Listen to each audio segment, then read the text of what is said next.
What an amazing young woman. Thank you for all the work that you do, Stephen. All right, it is just clipping right along here today. Is everybody having a good time? Yeah, you getting some good merchandise, meeting some great people. I'm so happy to see every face out there.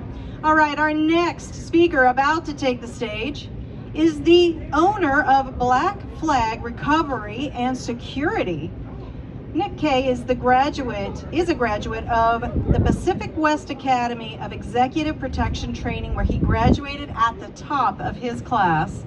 Nic broke into a world that typically demands military or law enforcement experience, but he did not wait for permission. He made his own path. Who could relate with that, right? Don't patriots do that? We just kind of forge our way forward. I love that. Through his work, Nic has dedicated his life to ensuring that others can live without fear, always standing ready to confront danger with strength and conviction. He is driven by a core belief. True security doesn't come from relying on others, but by empowering a vigilant community where oppression cannot thrive. Please join me in welcoming the fierce, the fearless Nic Kehe of Black Flag Bounty Boys.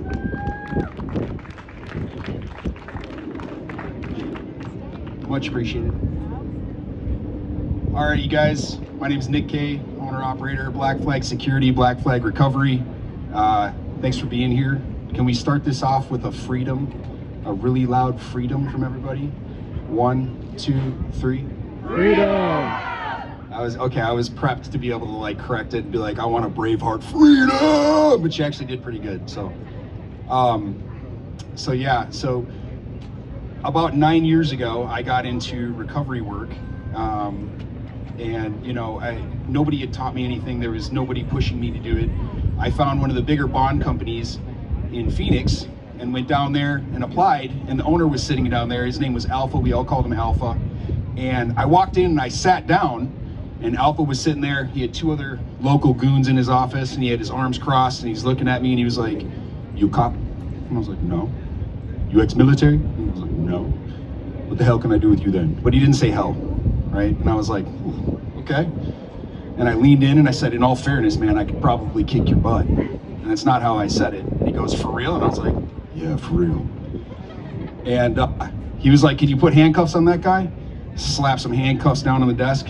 And I was like, "Well, like right now?" And he was like, "Yeah, right now, let's go."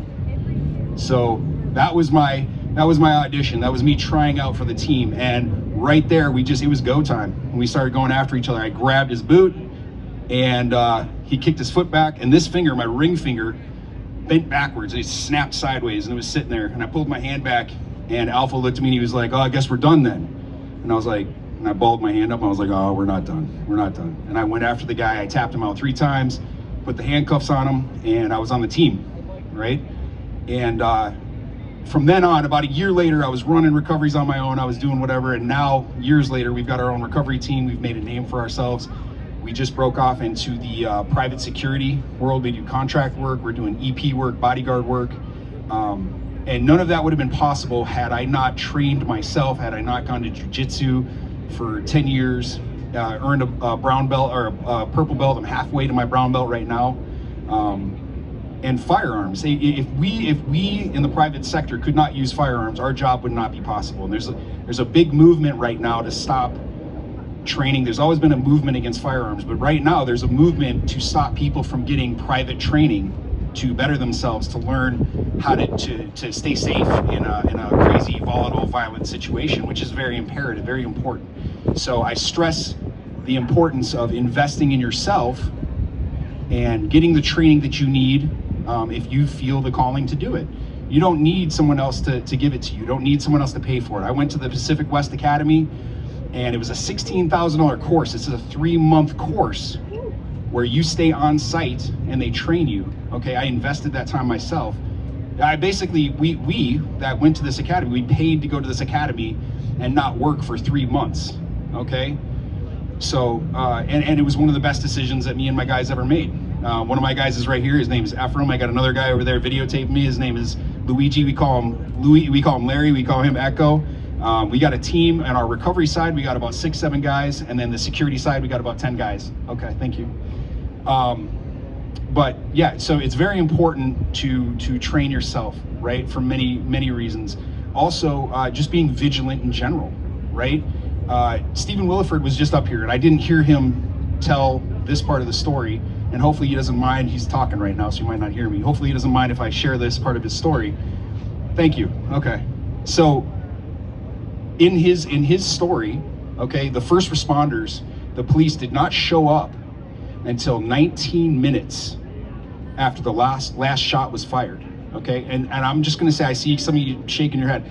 That was not because of incompetence, okay, or that they didn't want to be there. It's just the dynamic of that situation. Okay, you are your best.